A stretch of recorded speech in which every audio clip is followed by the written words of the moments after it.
huge round of applause for Ewan McGregor.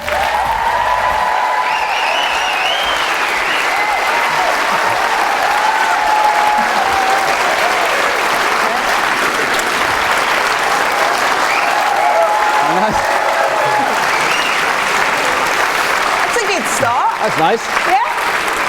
See, I told you it wasn't going to be scary or intimidating at all. I just said it's like floors of people. It's like the actor's nightmare. I was out there about to come on stage in front of all you with no lines to say.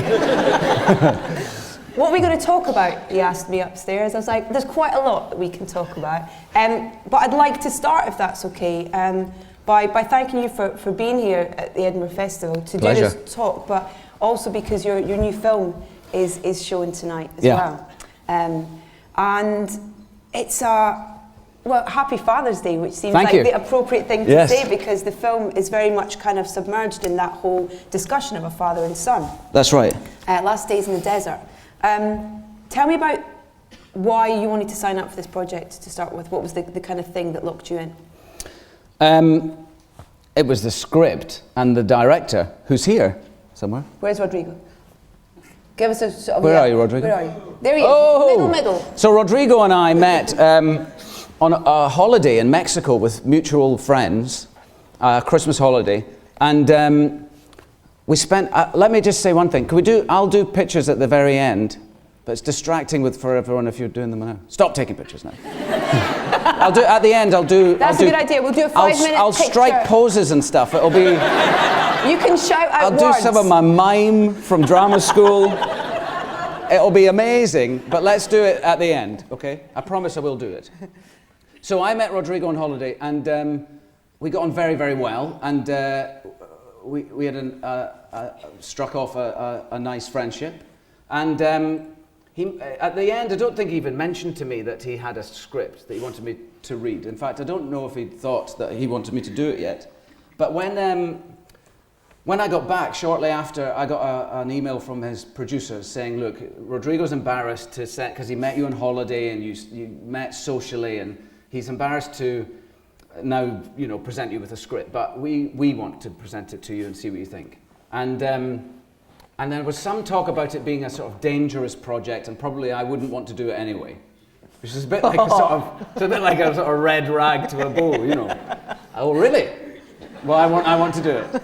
So I started reading it, and the story starts with a man walking in the desert, and beautiful, because it's beautifully written, descriptions of a man, and it doesn't say who the man is or where the man is or when the man is. It's just a man walking in the desert, and he's sleeping under a tree and it's cold, and he's walking in the baking heat, and it's like page after page of just sort of poetic descriptions of a man in the desert. And then at page 3 or 4, he sees someone walking towards himself, and as he gets closer to this other person, he sees that the other person is him. He's walking towards himself. And I was thinking, what? Maybe it's a sort of fantasy film or something. No, I'm wrong. Before that, he meets an old lady. There's an old lady who wants some water, And then when he gives this old lady some water, he sees that she's got a serpent's tail that sucks it up behind her cloak.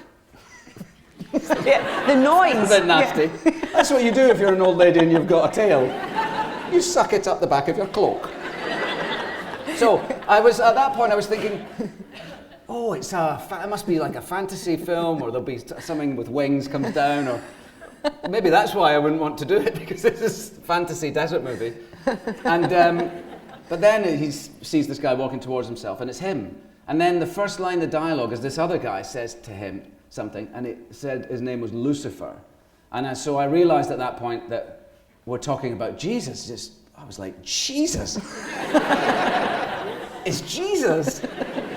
And the devil. And by that point I was so in, and it was just so very beautifully written, and the scenes in it are scenes you die to play as an actor.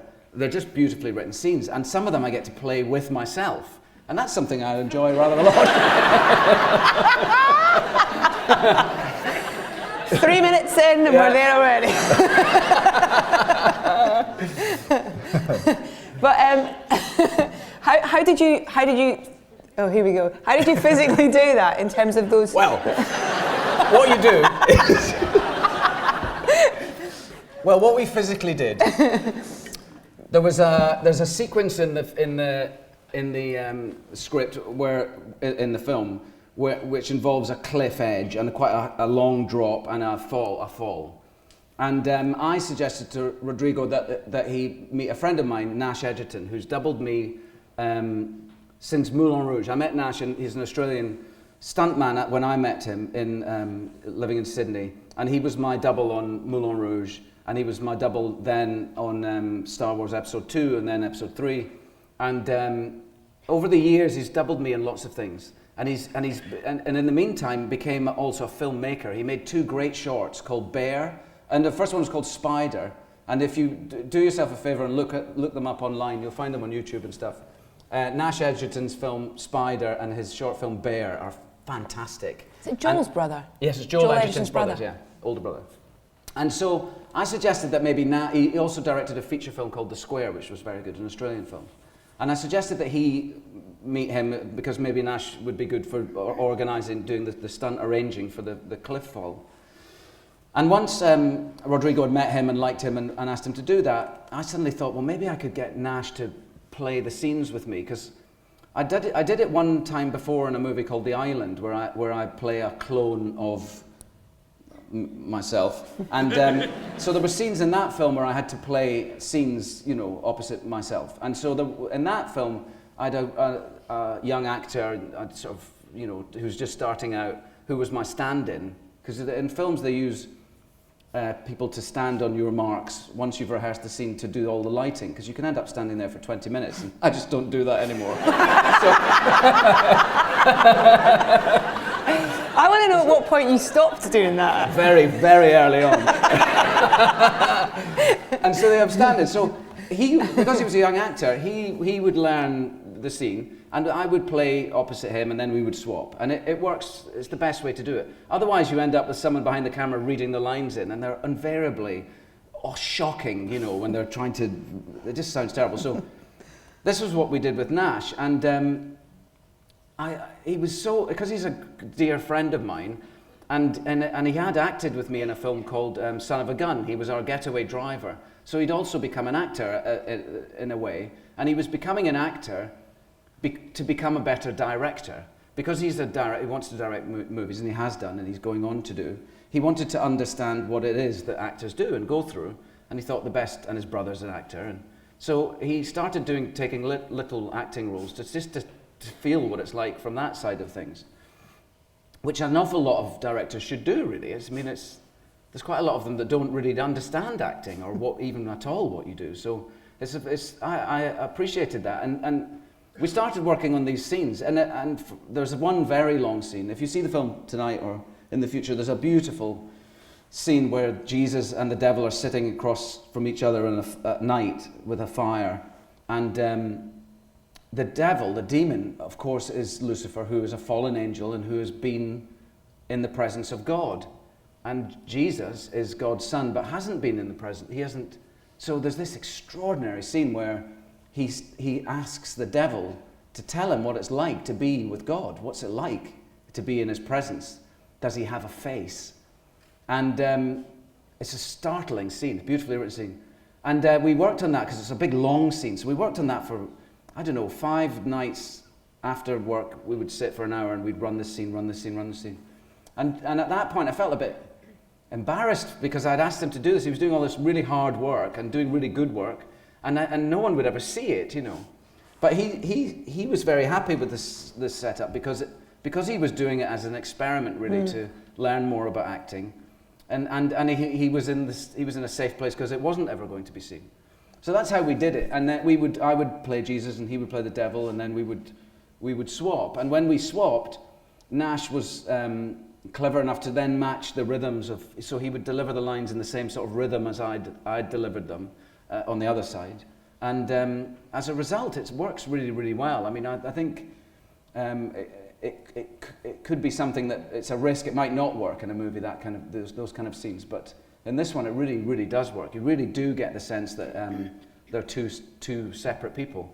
Yeah, and there's this, you're talking about that whole idea of, him asking what his father's like, what does he look like, what it's like to be in his presence, and then you have this amazing story going on with the other characters, with this other father and son that he comes across in the middle of the desert. Yeah. And the son played by Ty Sheridan, Yes. an amazing young actor. Yeah, fantastic. I think I last saw Mud with Matthew McConaughey, who's brilliant. Yeah. And then, Jesus starts to have this relationship with this kind of almost in a father type way as well with this young kid. He's coming out, at the beginning of the film, Jesus is walking out of the desert. And he's gone to the desert to contemplate his future, to find, I think he's aware of what he's being asked to do. He understands his path. And he's gone to the desert to contemplate that path and to find some answers from his dad. He wants to speak to his dad, and he goes to a very solitary place to do so, and fasts and puts himself in the hardship of the elements, and in a sort of very naked place, I suppose, to try and find these answers. And when he's walking out of the desert, we understand that he hasn't got those answers. He's not getting anything back from his father. He's frustrated.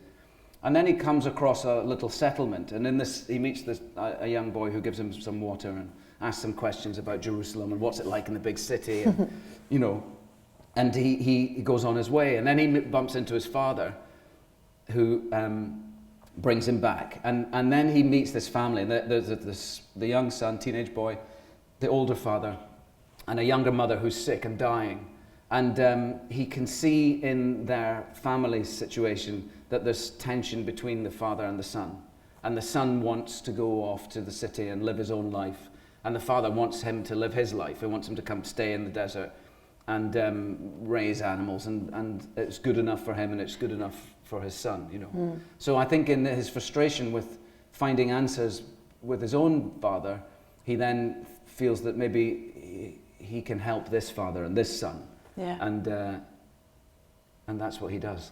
It's beautifully shot, and it's beautifully scored as well. And there's so much that you learn, and you kind of hear the story even when there's no dialogue going on as well. It's kind of got a lovely pace to it as well. I love that, you're an actor who's got this amazing body of work that you've done, and from this film that we're talking about to, you just did some filming on Beauty and the Beast, which you're doing for Disney, which is the two kind of opposite ends of the spectrum of what you do, and you do everything in the middle as well, which is a wonderful thing to be able to do, such a diversity of things. I'm lucky, very lucky, it's true. It's true. Does doing Beauty and the Beast for Disney mean that you get free access to all the parks for life now? I don't think so, no. I didn't bring that up. Oh, damn it. I should have thought of that. Put it in my You've got contract. 4 kids, what are you talking about? I could go like that at the gate. Surely. Yeah, another one. Another Lumiere. How was that experience? I liked it very much. It was quite, it's because it's partly sound work, if you like, animation. So our characters are, most people know the story of Beauty and the Beast, but it's only at the very end do we become people again. So for the movie, we're animated, and so that's recording. And there was a song, I got to record a song, Be Our Guest, which is great fun. It was nice to record something again.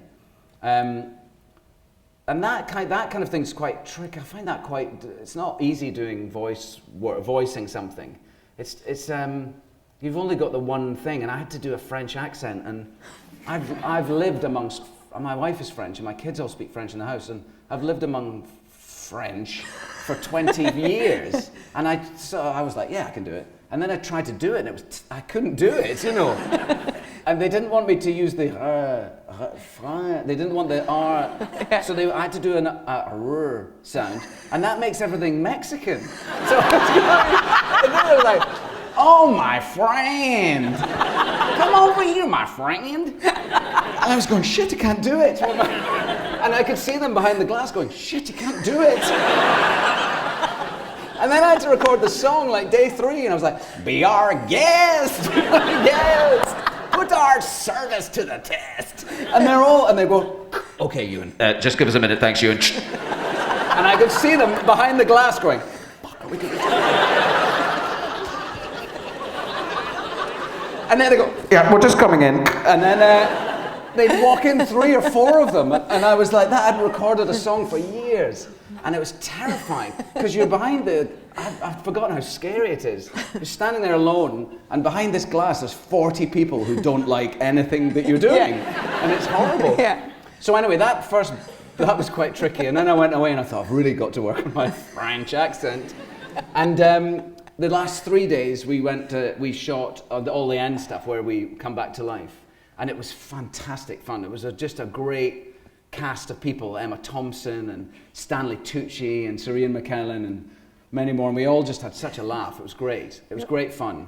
It was great fun to do. Real people. I know, people, actors, and a real actor, great actors, you know, and it was good fun sitting out the back of the set and having tea and biscuits with these great people, you know. It was fantastic. Is the collaborative process really important to you, not just with your co-stars, but with the director as well? Yes.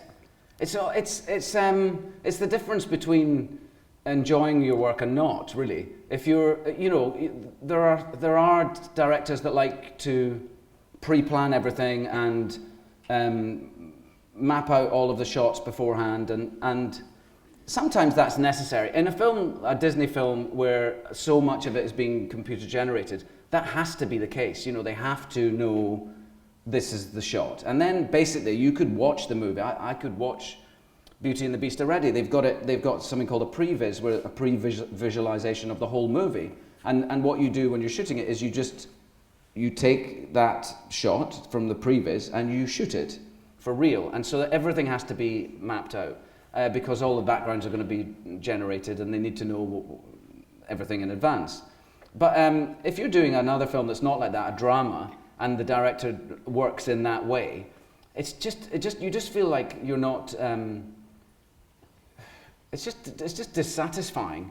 It's not really what we do. I mean, we want to feel like we put these, that we create not just the character, but we find the scenes with the director, and with that creative conversation between everybody on a film set, between the director and between the DP and your other actors, is what makes great magic. It's what makes movies special, and it's what makes acting an amazing and wonderful thing to do. And if it's not like that, and you walk on set and they go, okay, you're here and the cameras are already set up, then you act for the shot. And I always believe that the shot should be set up to capture the acting. Because I'm an actor, I would feel that way. But it does lead to better performances, I think. Here we are in this amazing theatre in Edinburgh, which you have such great history with, this city, for a number of films. Shallow Grave. Yeah. Trainspotting. Yeah. And Young Adam as well. Was Young Adam shoot around? Young Adam we shot in Glasgow. But yeah. Not far. Not far. Should hold that against it. Come on. What are the memories that you have of the time here making those films? Well, I made my first film, Shallow Grave. I mean, I had a small part in a film called Being Human with Robin Williams, directed by Bill Forsyth, and it was the first job I think I ever had. I had a line in it. "I'll do it, Dom Paulo." That was my line. I love it, you remember it. I was meant to be a Portuguese sailor. I'll do it, Dom Paulo. That's how I just thought he was the sort of Glaswegian Portuguese guy. You know, I couldn't do a Portuguese either. I should have used my French. "I'll do it, Dom Paulo." And but that didn't really count. They called us the English acting extras, which pissed me off on 2 counts.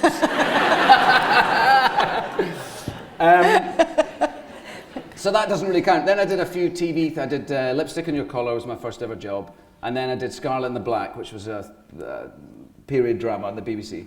And then Shallow Grave, I came to do my first movie, and we shot that here. And in Glasgow, we shot the exterior stuff here, and we had a big stage where we built a flat, you know, a big apartment in Glasgow. And so it's where I started off, you know, and it was something there's something very important about your first anything, and your first movie is one of those things, you know, and everything you relate everything sort of back to it, I suppose, in a way. And I was very lucky that it was also my first film with Danny Boyle and Andrew MacDonald and John Hodge and that filmmaking team, and we went on to make another 3 movies together, and they were, you know, they were that was my identity as an actor. For years and years and years was that I was their actor, you know.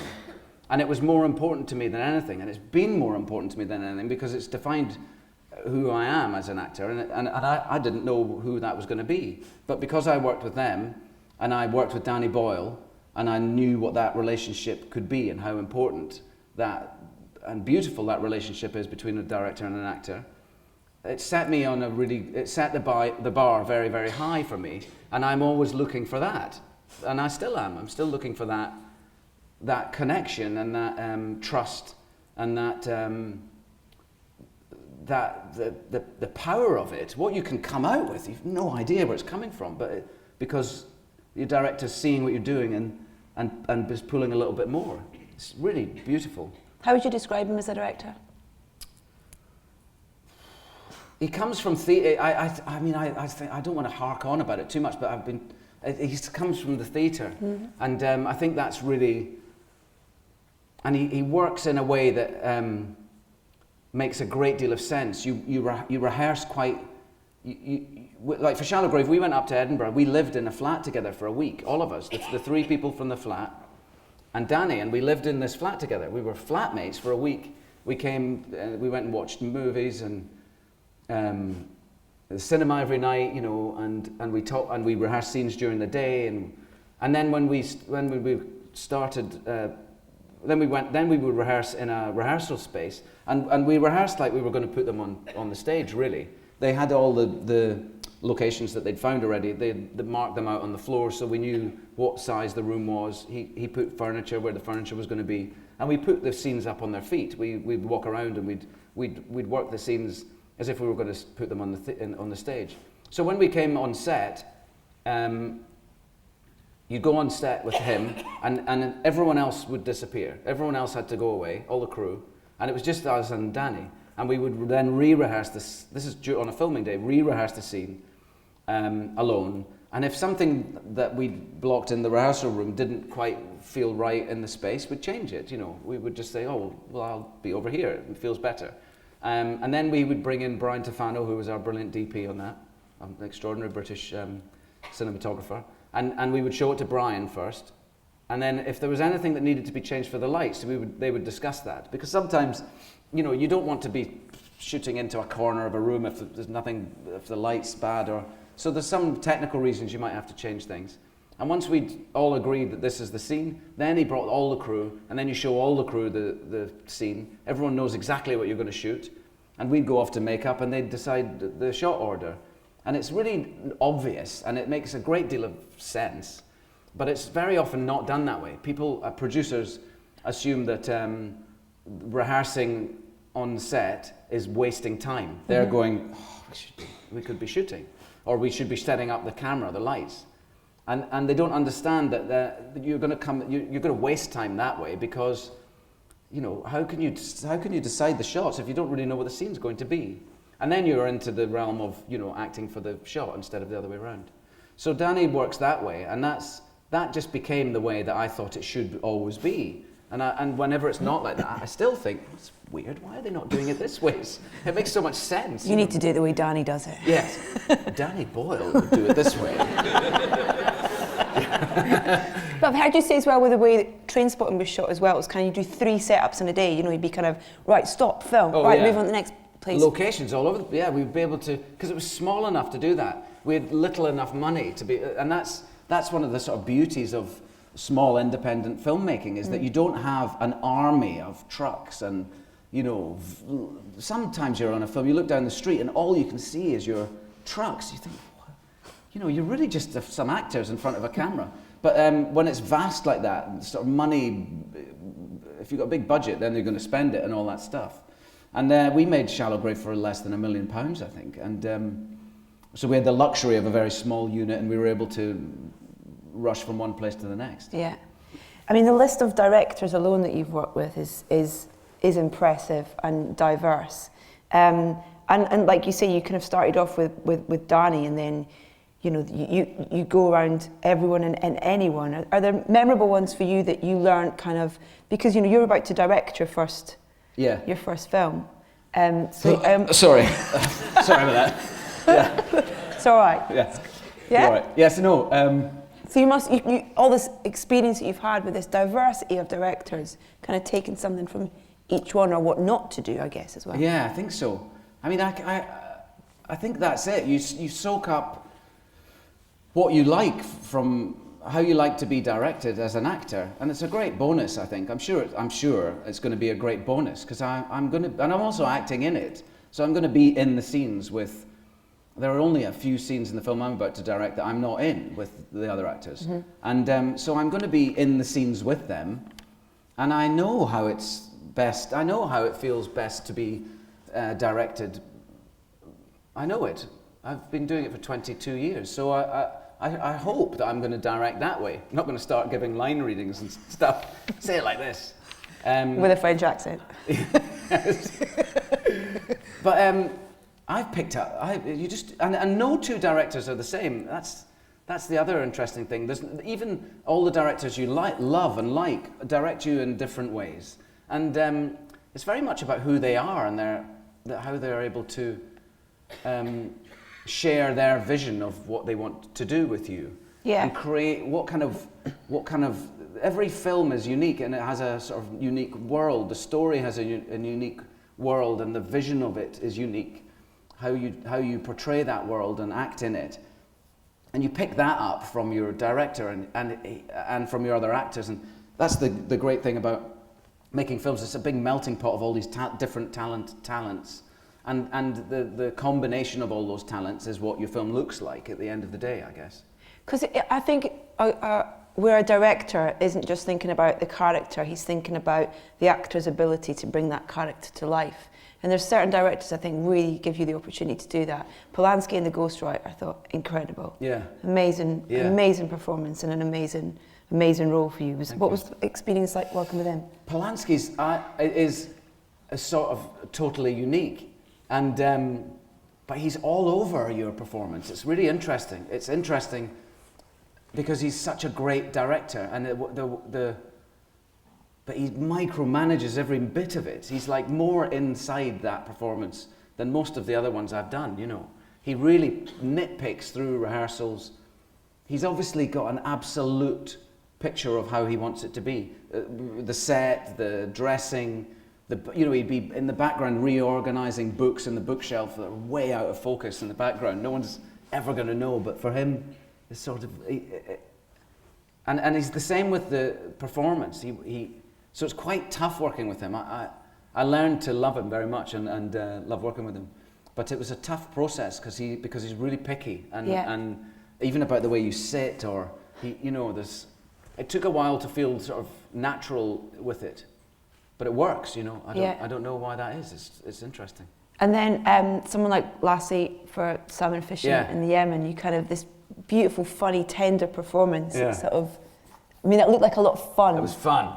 Well, it's fun mainly because of him, but also because of Emily Blunt, because she's just hilarious, It's quite difficult to shoot a lot of that because she just makes you laugh so much, She's a beautiful, lovely girl, a good friend of mine, and wonderful to work with. Yeah. But funny. And that again, that was all, there was a great freedom in that, and we had this nice, light script, but what she does as an actress is she allows so much of herself through. She's very brave in that respect because it's safer feeling to sort of feel that you're behind a character and feel that you're safer behind an accent, even a bad French one.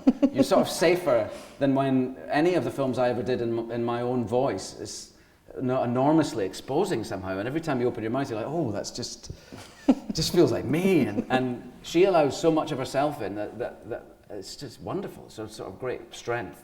We'll get around in a second to some of the amazing actors that you've worked with as well, but one other director, Scottish director I wanted to ask you about was David Mckenzie. Oh yeah, David, yeah. If that's all right, because I'm a big fan of his work. I hope some of you guys are as well. Yeah. And what was he like to work with as a director? David's amazing. He's an amazing filmmaker. There's a sort of darkness in his work that's really difficult you can't imagine quite how he minds that. And in the first film I made with him, Young Adam, is like one of my favourite films I've ever been in. It's so beautiful, and it was so difficult to get it made because it was dark and it was bleak. And we used to say bleak is the new black on set, you know. Oh no, that wasn't me. That was my friend. He texted me that once. Just saw young Adam. Bleak is the new black. Yeah, David's very, but he's a wonderful. He does something extraordinary after you've made the film too. Young Adam he'd made a film, I think. He'd made a film on video, I think, and it was his first movie, proper sort of feature film, I think. I'm right in saying Young Adam, and we slightly sort of overshot it. As a first-time director, there's a tendency to do too many takes and we'd do a wide shot and then we'd come in a little bit and we'd do some more and we'd go in a little bit more and do some more, and then there's a tendency to sort of exhaust the scene before you get into the close-ups. And he was guilty of that a little bit in the early days on Young Adam. And but what he did with it afterwards, he's had something genius about him, and he does have this dark strain through his work, which is really interesting. I loved his film Starred Up. Yeah. I thought it was fantastic. And we made a film, Perfect Sense, with Dennis Lawson, who I believe is out here somewhere. There he is! Middle too. Uncle Dennis. I got to work with my Uncle Dennis for the first time in my career. He directed me 2 times before in a short film called Solid Geometry and on stage in a play called Little Malcolm and His Struggle Against the Eunuchs. And Dennis is really the reason I'm sitting here in front of you now, really, because I'm sure I you might wanted to not be him. Otherwise. I sort of wanted to be him, yeah, and I've sort of got halfway there, really. We phone each other up. No, for the longest time I'd phone him up and go, oh, from set, and I go, I just did this line, I just totally did you again. And for years I did that, and then one day he phoned me up and he went, I just did you. What's the first thing you remember seeing him in? I saw Dennis on stage first in a panto or something, I think, or down in London in I can't remember that. The Half Moon Theatre, was it something like that? Yeah, Cool Million. Cool Million, yeah. So I saw him on stage first, but I saw him in life first, and he'd come back. I come from Crieff, and I don't know if you've been there. It's a lovely, lovely little town, but it's a sort of conservative little farming old market town. It's a beautiful place. But there wasn't anybody there like my Uncle Dennis. So when he would come up and sheepskin waistcoats and beads and long hair and no shoes and in the 70s, and I'd be like, who's that? I want to be like that. And I wanted to be an actor from the age of 9 or something because I wanted to be like Dennis. And then I saw him in TV. I remember seeing he did something on they did these armchair theatre. I think it was called Armchair Theatre. It was like little plays on television. And there was one he was on, and for weeks my mum and dad were saying, Dennis is on this. It's going to be on the television, and we were all keyed up as a family. We sat down to watch it, and the first image of it was like a head with hair, and then it turned round, and it was a mask or something. It wasn't a head. It was like a. And I freaked out and ran away, and I never saw any of it because I was so disturbed by it.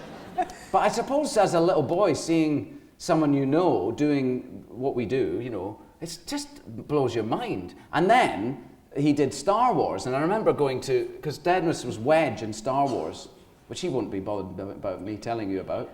But I remember going to see Star Wars for the first time in the cinema. My mum and dad picked us up outside, me and my brother outside of school, in our shorts and our red socks. We got in the car and we went through to Perth or Edinburgh or somewhere to a big cinema and sat down to watch our Uncle Dennis in a movie. Wow. And then the movie was Star Wars. And I was 6 and it sort of blew my brains apart, And so that was it. And then I remember saying to Dennis when I was 9, I really want to be an actor. And he said, well, look, come back to me in, 8 years' time, whenever, and we'll talk about it. And I did. I mean, I wanted to be an actor all that time, but I didn't really know how do you go about it. I didn't really know. And at the school I went to, I did a few plays here and there. Sheriff of Nottingham? Sheriff of Nottingham was my first. That's when I was first marvellous. 5? 5? I got the role because I was the only person in the class that could say the Sheriff of Nottingham. Everyone else went, Sheriff of Nottingham. Sheriff of Nottingham. And I could say it, so I got the part. And I was a triumph. But David and Goliath, another biblical epic that it's no skin off my nose. I did that in the Sunday school or something. But I always wanted to be an actor. I didn't know how to do it. And at school, I suppose I channeled that desire in performance of music, and I was really musical at school. It's all I was interested in. I liked art, and I wasn't very good at art. I don't really have the patience for it, but although I would love to be able to do it. But so music was my way to sort of express it, and it gave me the beginnings of a love for performance and being in front of people. And I see it now in my kids. I've got a little girl, Esther, who's, I'm sure, destined for the stage. She's definitely a little actress. And she's doing she does a lot of singing and music. And I watch her getting up in front of people, and she's got a great ease with it. And I think it's really important for kids. It tears me apart that in school it's the first thing to be dropped, arts, music lessons, theatre. It's not really important. What's important is maths and physics and English, and it's just, for me, it wasn't, I just didn't have, I wasn't made up that way. And so I would perform. I was a French horn player. I was a side drummer in the pipe band. I became a drummer in a ceilidh band. I did like poetry readings, and I loved getting up in front. It terrified me, as it still does to this day, to get up in front of people. But there's something really growing about the fact that you're about to do something that you're terrified of, and that every part of you is going, don't do it, don't. I remember sitting in front in Covent Garden before the first public performance where I was playing Iago in Othello, and I was sitting there. I was fucking grey. I was numb. I'm not joking. I was fucking numb with fear. And there was some other actors there that were looking at me like, is he going to make it? Where's the understudy? Do we know where the understudy is? Yeah. Is he going to make it back to the theatre? I was grey with fear. And yet, 3 hours later, I felt like I could take on the world, And there's something magical about that experience of putting yourself through that's really good for you, I think. So anyway, that's what I did at school, is I just did lots of music. And then when I was 16, I was starting to get in trouble all the time at school because I wasn't. They didn't let me do art and music, and they told me it was because I was copping out. Fuck off. It's just what I like, it's what I was interested in. But instead of encouraging it, I was disallowed to do it. So I got in trouble because I was unhappy, and bored. Yeah, and just I didn't really, and I assumed I'd have another 2 years of this ahead of me. And so I became unhappy, I suppose, and I started to get in trouble, and I was constantly sent to the headmaster's or the deputy headmaster, who turned out to be a good friend of mine now, He's like, oh yes, you were back again, and but he sort of understood, I guess. Anyway, at this point, my mum, who's also here, fabulous woman that she is, I was driving into Crieff one night from where we lived, and it was raining and the windscreen wipers were going like this. And my mum, this was 6 weeks into, I'm really going off on this tangent. It's good, isn't it? You don't have to ask me a question. Just sit back. We're going into Crieff, it's raining. And I'd started 5th year, which in Scotland is your penultimate year. And I'd done 6 weeks of it only. And my mum, as she was driving along, she said, I've spoken to your dad, and if you want to leave school, you can. And I went, what? You can leave school. What? And that was it. I never went back. I didn't go back. I was going to my mate's house. And when I went to my mate's house, I said, I've left school. And he went, what are you talking about? And I said, I'm out. I'm gone. I'm not here. See ya. I can see the look of joy in your face, even regaling the story. I couldn't believe it. I had my ear pierced the next day. My life went into widescreen CinemaScope. And a week later, I was working in Perth Repertory Theatre backstage. I'd been always asking them for weeks and months, can I come and work? Can I help? Can I make tea? Can I do anything? And they said, you can't, you have to do stage management courses and you're not old enough. And Anyway, just as I left, as my mum said, you can leave school, they were mounting a production of A Passage to India, and they needed some Indians. Can you do the accent? And so I became an Indian, and I remember my first day I went through there, and I was like, a week afterwards, it was just all happening like that. I was on stage with a bunch of actors, real actors, and Joan Crawford, is it Joan Crawford? Or have I made that up? Joan Knight. Joan Crawford's someone else I worked with. She was marvellous too. Anyway, Joan Knight. Joan Knight was there, down there in the dark, like you are. Good, darling, darling, darling, a little further to the left, darling. And I didn't know which darling it was. Was it me, am I darling? And I couldn't really see her, but I was happy to be darling at last. It was what I'd always aspired to be. And it was amazing, and I became an extra, if you like, in this play. They had us running around the back of the auditorium with turbans, and I met people who were my people. Suddenly, I was backstage with people who had been to drama school and learnt to be stage managers, and people who had learnt to be actors, and I was working with like really established actors, and young new actors, and it was an extraordinary learning experience, and they kept me on for 6 months. I became part of the stage crew, and they give me little walk on if there was a little extra line here or there, or somebody had to deliver a letter, or I did that. I would be given that part. But I also started learning about the discipline of working in the theatre and backstage, and the seriousness of it, and that heightened sense of magic of it all. And I was enormously happy. And from there went to train. I'll let you ask me another question now, because I'll just keep talking. That's fine. I was going to talk about those other actors that you were talking about, kind of feeling like you're amongst your people and that kind of thing. And you look at the other actors that you've worked with over the years, and particularly the female actors. What an amazing bunch of women you have been around. Yes. I mean, Meryl Streep. Yes. Julia Roberts. Yeah.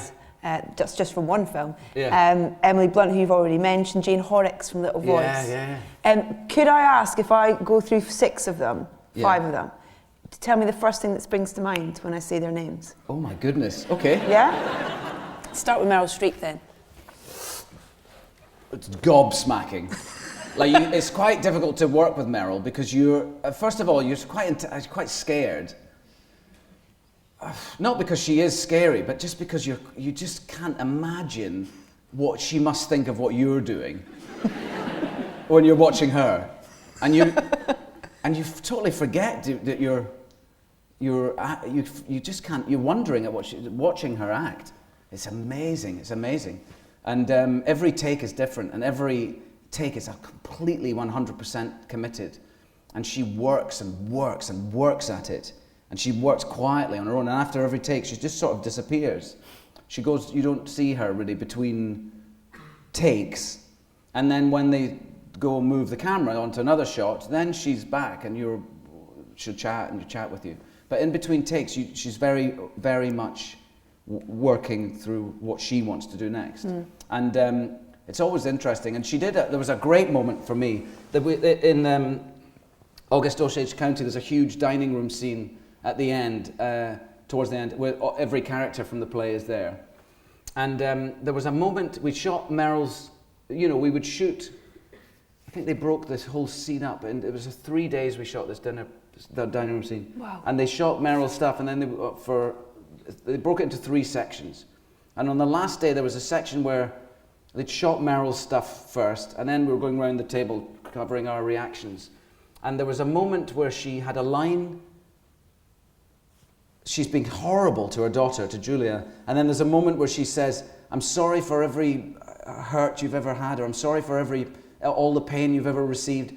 And when she did that line on her stuff, she looked at Julia, and I played Julia's husband, they're separated, and I've cheated on her with one of my students, and we don't know yet that Meryl's character knows that. And when they turned around on my shot, first of all, she's doing absolutely she's doing her performance that she's doing on her take when they're doing our takes. She works her arse off for you off camera, Yeah. which some actors don't do. And she does that. And anyway, at that moment, she said, "I'm sorry for every pain you've ever suffered." she looked at me, and it was on my take, and I went, and I thought, fuck, I missed that look on every, I missed it on every one of her takes. I must have been looking somewhere else. So I suddenly panicked. I thought, she must think I wasn't like there for her during that look. And I went straight to the director and I went, I missed that look before. He went, what? I said, I missed the look. When Julia was on her take, I wasn't there when she looked at me. He said, she's never looked at you there before. So she did it for me on my take. She did it just for me. And because she's working my take as well, off camera, you know what I mean? She's working the film. Yeah. It's amazing. And actually, he liked it so much, he turned the cameras back round and he covered it. He got that look on her take again. So that was more than one word, wasn't it? It's fine. Maybe we'll do two. Say as much as you want. Jane Horrocks. A lot of these will just be I love Jane Horrocks and I love Emily Blunt. And I worked with Jane first on a funny little TV thing, Tales from the Crypt, where we played zombie lovers, and I had half my face blown off. She's so funny, and she's got that amazing voice, Jane Horrocks. And then we did Little Voice together, and I watched again an actress completely in command of something you can't believe, that all of the play was written by Jim Cartwright. I think so. Ooh. Yes? Yeah, yes. Thank you. Yes. Who also wrote Road, who got me into drama school, because I did a speech from Road in drama school. Oh, that brings me back to what I was going to say about Dennis. So the important thing about Dennis... You're like Billy Connolly. I left school and everything, and I was going to become an actor. Then I had to audition to get into these one-year theatre arts courses. And this is the important story about Dennis, in a way, about how he helped me become an actor. So I'd gone through to Glasgow I'd left school, and I'd gone through to Glasgow up to a party with some of my ex-school friends, because I was no longer at school. And on the way through to Glasgow, we got quite drunk, as 16, 17-year-old boys are apt to do.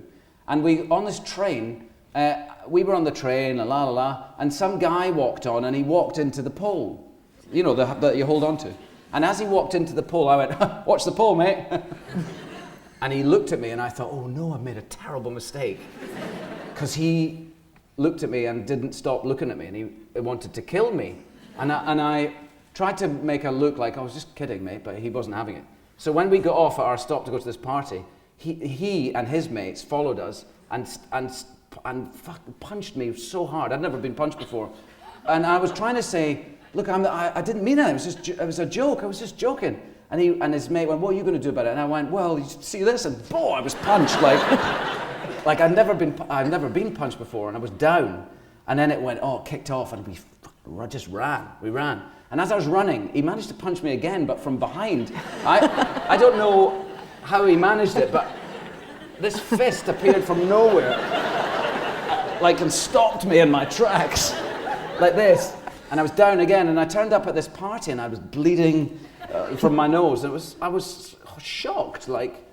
I'd never been physically attacked before. It was sort of a humiliation. At the time, I tried to play it off and be cool, and I had blood on my shirt, and I was like, yeah, whatever, you know.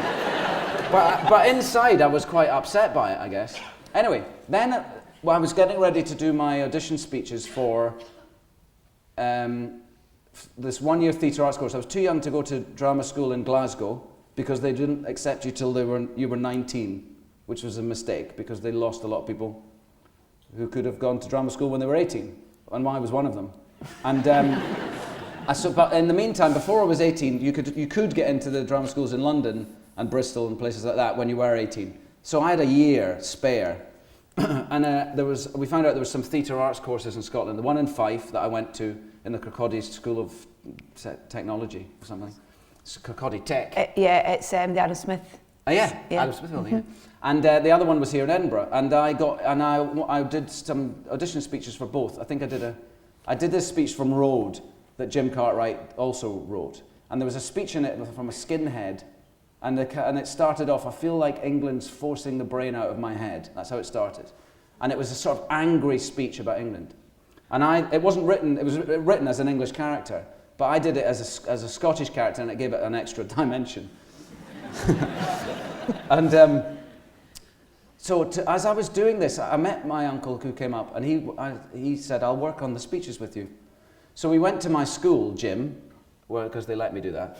And we went in there, and I was doing the speech, and Dennis went, okay, let's just stop a minute. And he said, look, do you remember, you told me about being beaten up in Glasgow? I said, yeah. I said, okay, he said, just think about that, what it felt like.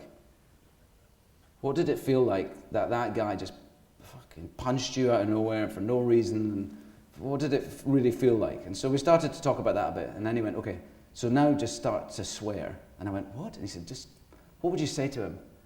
Swear at him like he's here. And I said, you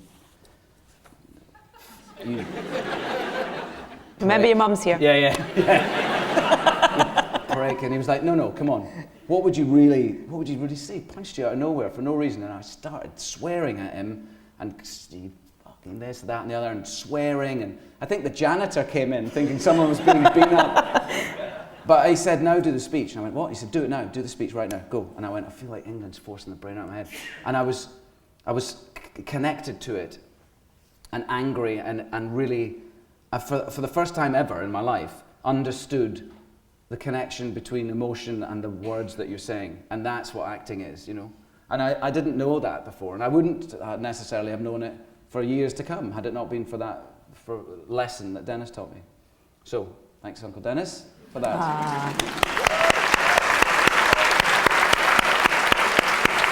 We're doing pictures at the end.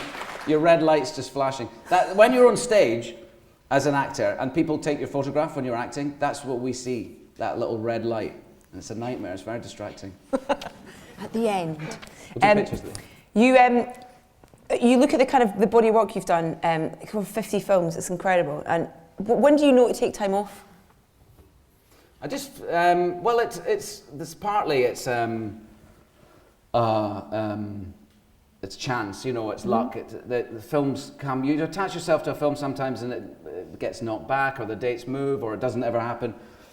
So partly it's luck. I have found myself, last year, for instance, I worked almost all year, just back to back. I did a play last year and 3 movies, and it was just like I grabbed a week at home between them all, and it was wonderful work, but it was a bit too much, you know, being away. And so there are times. There was times earlier on, I remember, where I really had to stop, and I missed a couple of nice opportunities because of that. But I realised that I needed to not be working for a month or so, and I think you feel it because you sort of you run out a little bit of steam, and you can feel it in your own work, and it's not very. There's nothing you can really do about it. I felt a little bit like that on the film I did before the play last year, where I'd just done sort of 3 back to back, and I remember standing outside the door that I had to come through, and I was waiting to hear action, and I just had no thought in my head, you know. I wasn't really thinking, and I was just walking through the door, and I just was a bit empty, you know. Yeah. So there comes a point where it's better to recharge. Yeah. What do you do to recharge? I spend time at home with my kids and enjoy all the sort of mundane things that people usually try and get away from, like the school run and picking them up from school, and doing. I mean, you know, I love my motorbikes and cars and stuff, so I bimble around with all that, and then traveling. I mean, in the past, you know, the big bike trips I did were a real sort of break and something brand new, and that kind of travel is good for reintroducing yourself to sort of humanity and taking yourself out of your sort of normal surroundings. And I love that sort of simple. I do find myself daydreaming about it a lot. That the simple, like the bare necessities that you need: water, food, and somewhere to, like, a bit of shelter, and with some petrol in your tank and a vague idea of where you're headed. It's something nice about that, where your priorities become really simple. Yeah. You got more bike trips planned with Charlie? No, not at the moment. I mean, not at the moment. I'd love to ride down to South America one day, but I don't have a plan to do it at the moment. It's funny. It's partly because I spend so much time away, and I moved to America some time ago, and I've never been away more because I moved to a place where they don't really make films anymore, Los Angeles, Hollywood. It's quite interesting that it's the last place that you make a movie nowadays. So since I've been there, I found that I've travelled more, I guess, and so I'm less likely to go, to take 4 months out of my time off and disappear on my own. We're going to get some audience questions in a second, but I've got a quick fire round first, if that's all right. Bikes or cars? Bikes. Scotland or the States? Scotland. Great. What's your... No hesitation? No. What's the ringtone on your phone? Old phone. Great. What's your favourite takeaway? White pudding supper. Good. What even is a white pudding? And where do you get that in LA? You don't. No. Maybe I should start a chain of white pudding supper shops. Just fish proper like chippies in LA. I bet they'd love it. Yeah, I bet they probably are. Chippy chain. Favourite cartoon character? I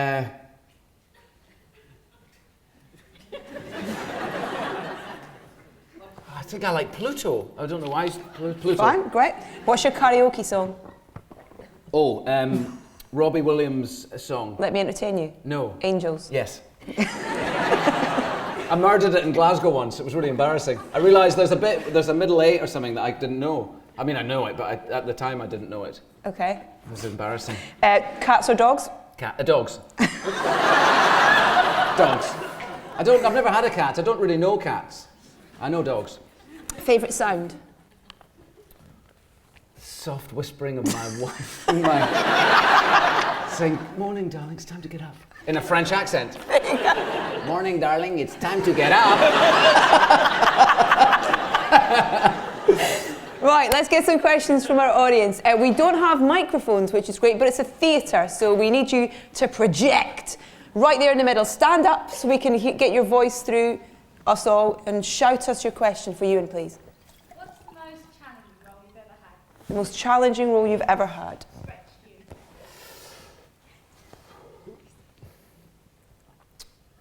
It's so funny. You don't ever like to feel that they're challenging when you're doing them. And they're challenging in different ways, and sometimes in the same job at different times. Playing somebody that's been alive is a pressure. The idea that people know and can judge whether you sort of got it right or not without it becoming an impersonation, that's difficult. And those are, but they're also quite satisfying. I played Nick Leeson, for instance, in a film, and I was able to watch long interviews with him, and try and mimic or use some of the things that he did and his cadence of his voice and things. And that can be quite satisfying. But it can be difficult. I suppose it's an extra pressure. And then again, like I said earlier, sometimes when you don't feel that you have to play so much of a character, when you can play it nearer yourself, that can be in a way more harder because it feels more naked. And the first time I experienced that was in Peter Greenaway's movie, The Pillow Book, where I was in fact naked. All the time. But there again, I remember that because I just used my own voice sort of in that, and that's sort of exposing in a way. It's weird. And something like The Impossible, which is the emotion. Yes.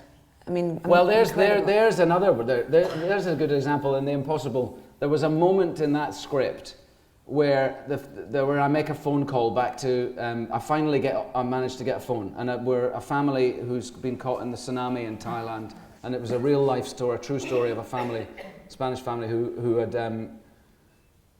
been caught and separated. They didn't know. The father didn't know where his wife and eldest boy was, or whether they were alive. And hours and hours and hours after the tsunami, manages to find a telephone and make a call back to his father-in-law in England to see if he's heard anything. And during that phone call, breaks down. And up until that moment, the father's managed to sort of keep himself together, and it was important to the director that the father was sort of maintained a strength. And even if I felt like in the scene, he puts his little boys on the back of a truck at one point and sends them off so that he can carry on looking for his wife and his eldest son. And that moment felt to me very emotional, and he was like, "Look, really hold it back, because we don't want him to break until the phone call. And so this phone call had been like drummed up to be this most, and there's usually a scene in a movie where when you talk to the crew, they're like, oh, that phone call scene, eh? Yeah. And it becomes this sort of it becomes this megally important scene before you've ever even set foot on the stage to do it.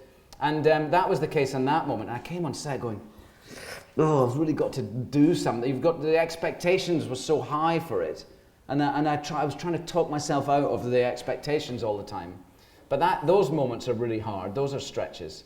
But it's difficult for me to say there was a character that was a bigger stretch for me than others, because when you're focused in on it, you don't want it to feel ever like it's like hard work or difficult or. So I can't answer that very well. Although I can answer it for ages, it seems. I was actually given a question to ask you by Emily Mortimer and Dolly Wells. Oh yeah. Ewan's appearing in the new series of Doll and Em, which is brilliant, by the way. They both wanted to know, what's the biggest lie you've told to get a job?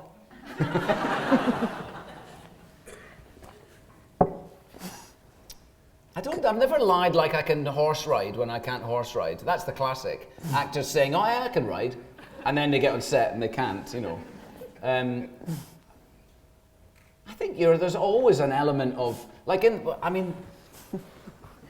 suppose, it's been a very long time since I've had a trouble, I've had to audition or something. But when you audition for something, I think it's all a bit of a, you go in there, you're trying to make the director feel that you're the right guy for that part. So you try and adopt some part of the character's nature, and you're lying, I suppose. Emily lied to Martin Scorsese. That's why she wanted to ask that question. She wouldn't tell me what she lied about, but she lied to Scorsese. Anyway, Next question. Lady there, do you want to stand up, please, and shout us your question? Hello.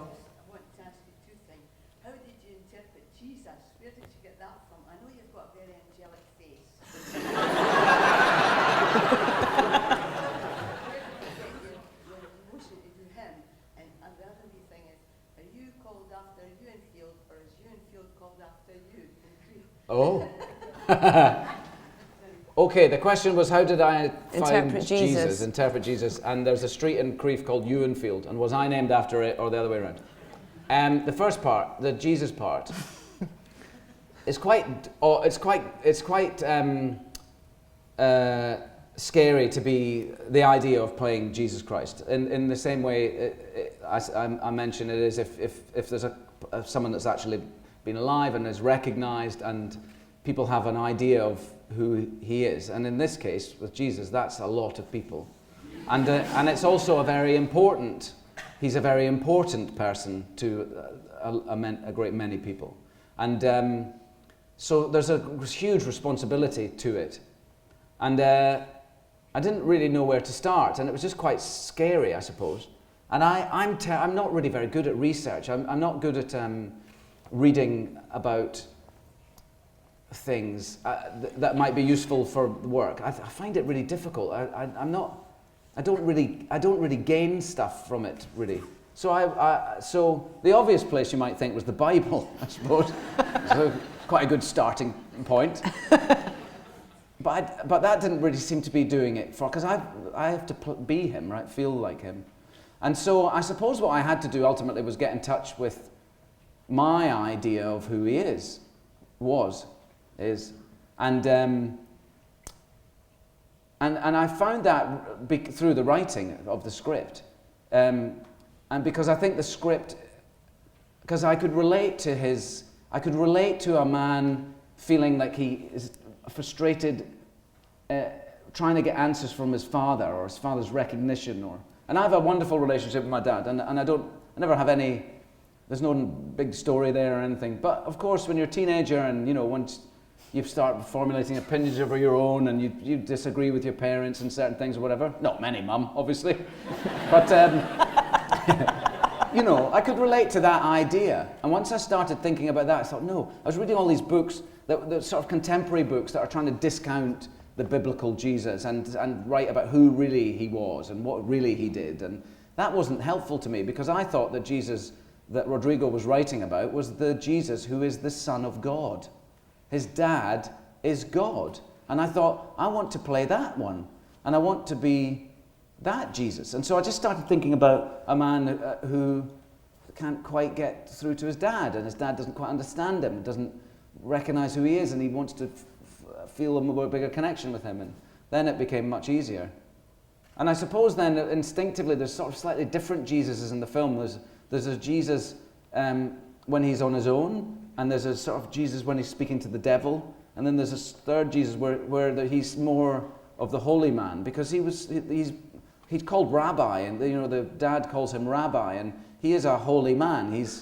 He carries himself as such, and is trying to.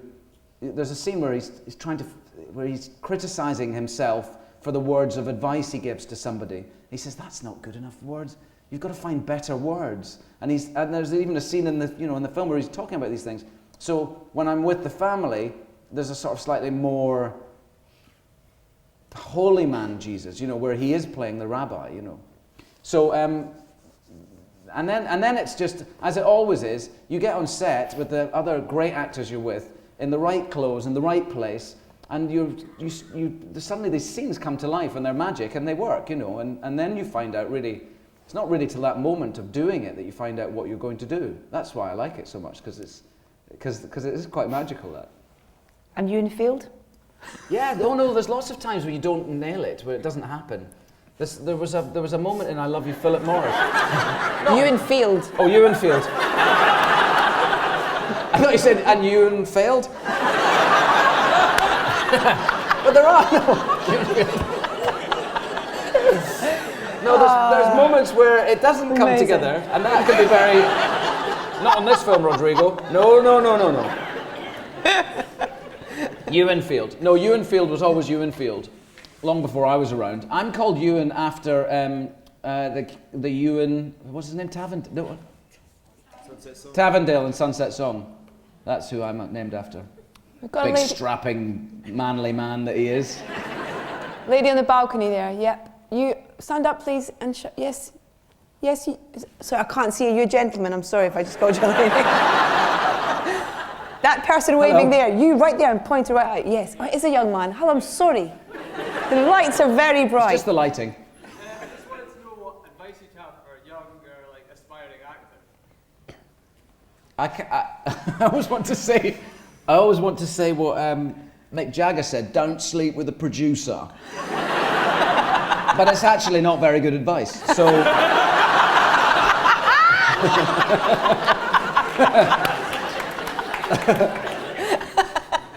I think the best thing to do is to do it, work in whatever way you can. And I think now it's never been more open to us, with you can make a movie on your phone and a good one, And so I think the best thing is to just do it, keep doing it in whichever medium or in whatever way you can. It's better. You have to do what you have to do to live, and you can't necessarily support yourself by doing it at first, but still try and do it and see lots of it. A lot of young actors are, there's an amazing history of cinema that you can delve back into, and the best way, if you want to be a filmmaker, you're going to learn a lot by watching great movies, and if you want to be a great actor, watch great actors, And although the style of acting changes through the ages, it's still, you learn a lot by watching the classic actors, and then try and do it, make work happen, devise your own work where you can. I think that's really the best actors are the ones, the best musicians, the best actors, the ones who've earned it, they've learned how to do it by doing it. It's thin if you've. It can be very thin if you get it all given to you on a plate early on. It's difficult. You've got to do it to know how to do it. Great, lady down the front here. Hi there. Hello. My question's actually from my 8-year-old niece. Oh yeah. She says, how would you mark your acting out of 10?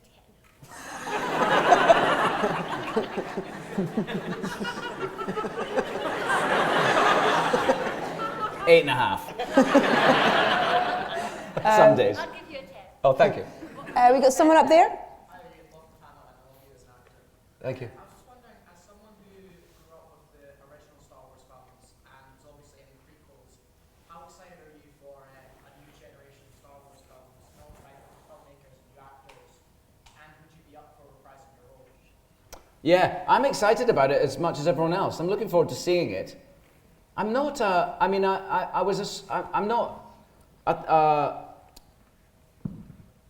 like a science, it's not, I'm not like a fanatical person. I'm trying not to say the wrong thing because it's just that I can see the Daily Record tomorrow, you know what I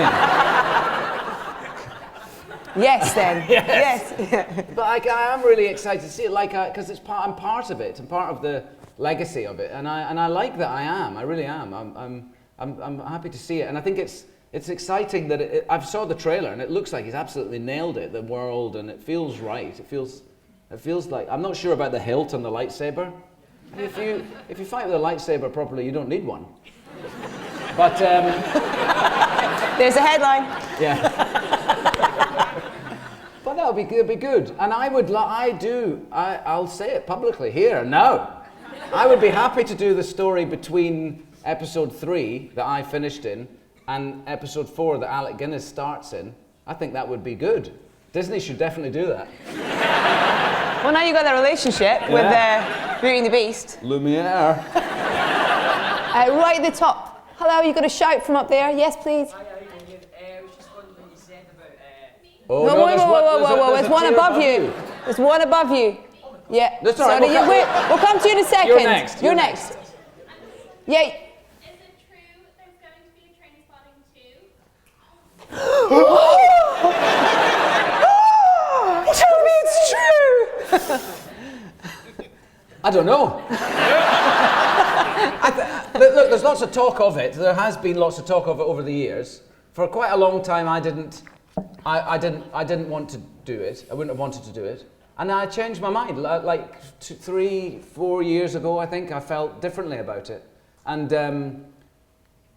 my feelings about, it was a sort of unfortunate ending to my work with Danny Boyle. And I've always missed him. I've always missed working with him. I've always missed that connection that we had and the work and the work that we might have done together. I thought it was a shame that it sort of ended sillily. But all of that is so in the past now and water under the bridge.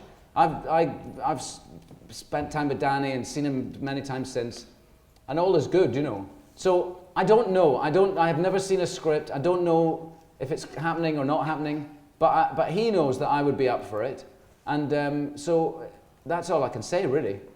20 years next year as well. It is 20th 20 anniversary. years. Yeah, next Doesn't year. feel like it.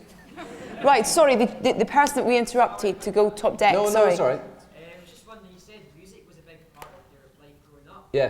Just wondering what kind of artists inspired you when growing up? Who are you listening to? I had a sort of like a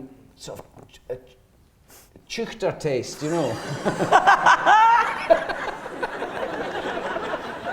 I haven't heard that word in ages. I look back and I was never a mod or a punk I was just, into U2 and Big Country and, good stuff, right? Don't get me wrong.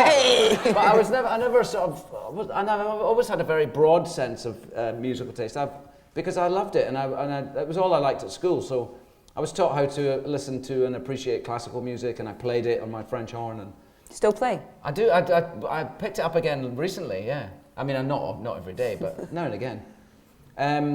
But I do believe it's very important. I believe it's just important as a human being to listen to, and if you can play, that's great too. Rhythm is such an essential part of what we do in our everything. Everything's rhythmic, isn't it?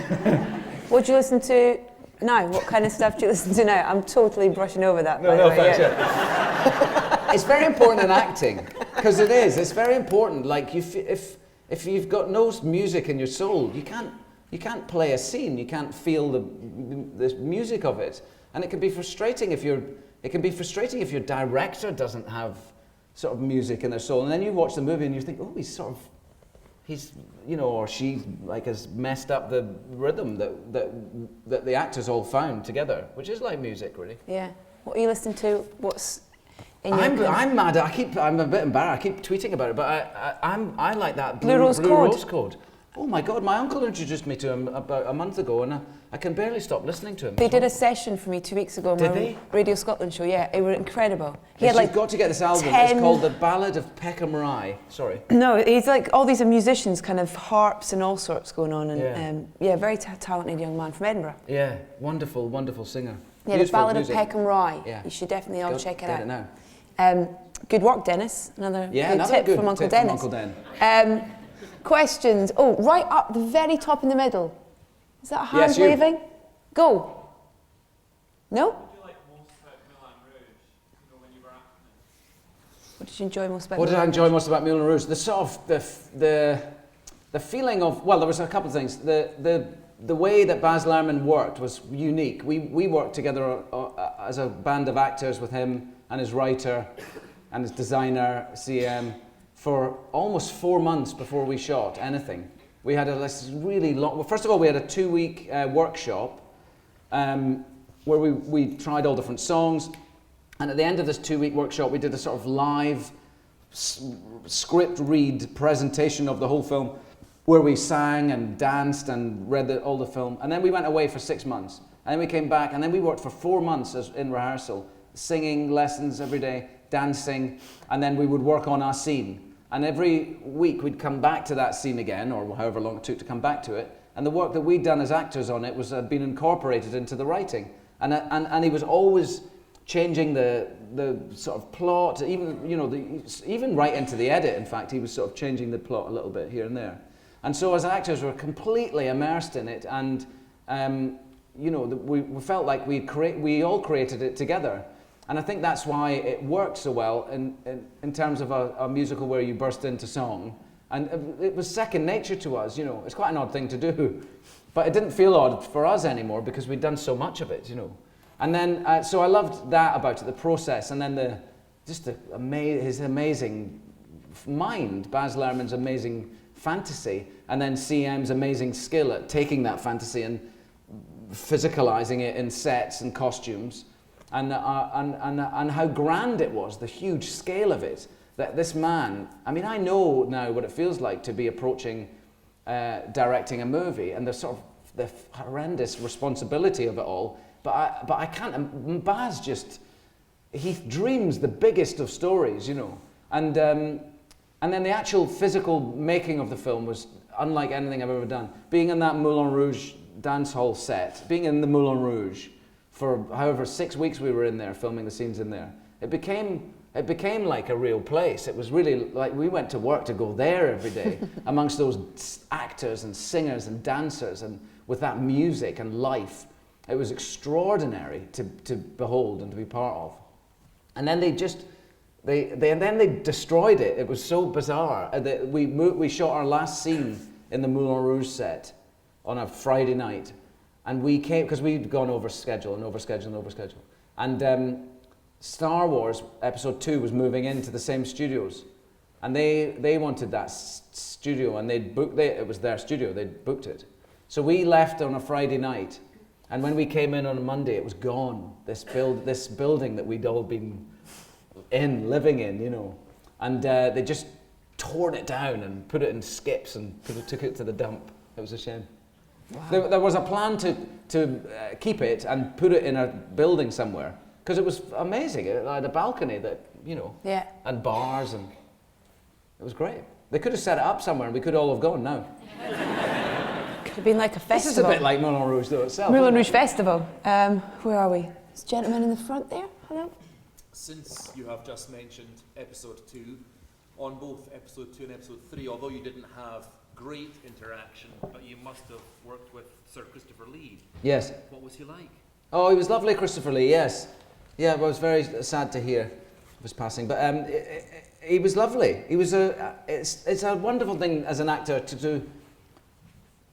You can work with Christopher Lee and you can work with someone that's just out of drama school, and it's the same, there's something wonderful. We all have the same job to do, and it doesn't, he was very there, you know, and played this. He wasn't like an old-fashioned actor to act with. He was old, but he wasn't like an old-fashioned man. It's funny that with actors, you don't. It's like you just naturally. Because I'm sure when he started, acting was probably quite different than it is now. But it was like working with a contemporary actor, you know. Over there. Hello. Yes, you. I was just wondering, has there ever been a style of directing that you found hard to work with? Yeah. Without saying any names, but Yeah. A style of directing. technique that you just found it just didn't really work. No, I don't really have a. There's not a particular style that doesn't suit me. I think the fun thing is to be in a new style with a new director and, you know, throw yourself into it. I think but I have had experiences where I've lost the trust of the director or my faith with them or something. It's a trust thing. It is more about trust than anything else. You're asked to put yourself out there. It's not. It's not. It's sort of dangerous in a way what you do, because you're called upon to do, and I don't mean just necessarily a scene where it's risky or you're naked or something exposing, but I mean it's all quite. You're doing something. You're putting yourself out there, and it's and your director. You have to feel like you're safe in their hands, and when you don't. When you feel that they've dropped that trust, it's really difficult. Then you have to sort of work round them or something, and that's the worst thing. And that's not a particular style. It's just a shame if that happens. And then if you don't and if you don't feel that they're seeing what you're doing. I've literally felt sometimes that a director come in and give you a note, and you don't know where it's come from, because you don't think they've seen what you're doing. You want to know that they're watching you and feeling what you're doing, and basing. They can take you in a completely different direction. That's fine, but it has to somehow. You have to know that they're getting what you're giving them. And if you think that they're not, I've told the director once that I thought his monitor was too small. He was sitting around the back with this little fag packet monitor like that, and he was giving me these notes. And I just don't think you can see what I'm doing. I think you should get a bigger monitor. And he was really offended. Did he? I don't know. I don't think that he did, no. I think he dug his heels in. I just went, well, I'd dig mine in back. Okay, let's go over this side. Oh, waving. Lady waving in the second row. Yeah, you. You're the only one waving, so yes, you. Me? Yes, you. Hi, Ewan. Hello. I'm Irene. I come from Italy. You follow me on Instagram. Yeah. I know a lot of you do, and it's nice that you're here. I appreciate you coming. I have many questions, but the most important is that I have a gift for you from Italy, and when can I give it to you? It's not that kind of show, love. I think you'll have to give it to me here now. If it's Shall I that go kind grab of it gift. from her? Yeah. Please don't get naked. Hi, how are you? She's not. That's very kind. Thank you. Do you have a question, or was it? Another. Okay, thank you. Thank you very much. Okay, who actually has a question? There we go. Gentleman there with the glasses on. I was just wondering, because as you said, you've done like so many different films, blockbusters, like smaller films, but the first time directors. How do you choose your films? What actually makes you go, that's the film I want to do? It's a fun. The question was, how do I choose the films I do? It comes from the script. It's all. Well, it's not entirely true. It can be. Sometimes you can get a script from a director. You get sent a script by Woody Allen, for instance. Then you read it in a certain way. You're probably going to do it anyway. You know what I mean? And sometimes it can come to you from another actor that's already attached to it or something, and that can be a really nice thing. If an actor wants you to be in a film with them, it's sort of not the usual run of things, but that can be a different way in. But if the script doesn't touch you in some way, if you don't see yourself as that character by the end of the script, if you're not turning pages, you shouldn't do it. I've been very lucky. I mean, I realise that I'm in a fortunate position because I don't think I've ever been in a position where I've sort of felt like I had to do something I didn't want to do because I needed to make some money or something.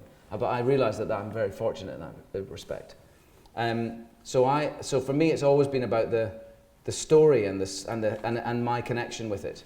And as a result, I've ended up in all different kinds of movies, big ones, small ones. And then other times, I've said to Lindy, who's here, my agent, Lindy, who've been with since I was, are you over there? No. Oh, you're up there. She's in the middle who I've section. been with since I was 19 and just still in Guildhall, actually.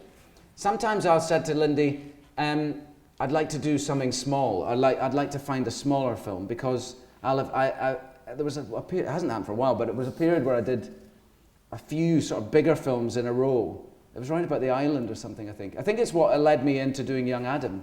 And then we went sort of looking for something that was independent and small because it reinvigorates you. It's sort of, the big films they're slower and they tend to be, I suppose, because there's so much money at stake, more of a sort of committee. I'm not all the time, but there's more money at stake, therefore there are more people involved in making decisions. And so it can not feel like one person's vision. And when you're on an independent film, generally it feels like the director's vision. You know, you're working with a person who wants the film to feel like this. And that's sort of more invigorating in a way. Okay, we've got time for 2 more questions. And I'm going to go right to the back. Yes, you a really long arm. Wow. Hello. Brilliant. Living or dead, who is the greatest actor out there? Living or dead, who's the greatest actor? I don't know that there is. I don't know that you could say that there is one, really. It's personal choice, isn't it? Because there changes from film to. I don't know that everyone's. I don't know that there is one. I don't know. Because if you're a really great actor, then sometimes you push yourself out there and it's not as good as something else you did, or I don't know. I don't have an answer, I'm afraid.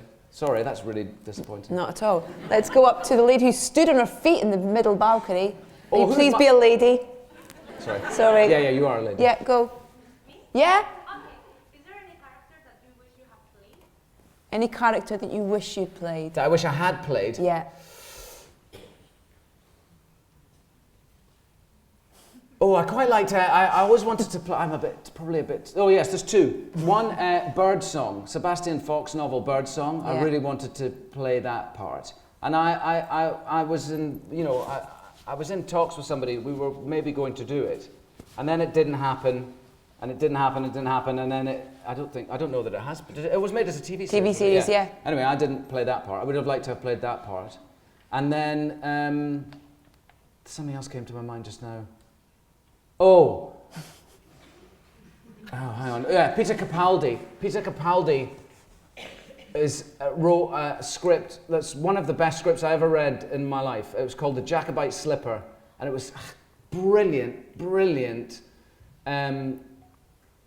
British comedy, a sort of about British comedy, if you like. It was about the making of a fictitious movie called The Jacobite Slipper, a movie about Bonnie Prince Charlie in the 1930s.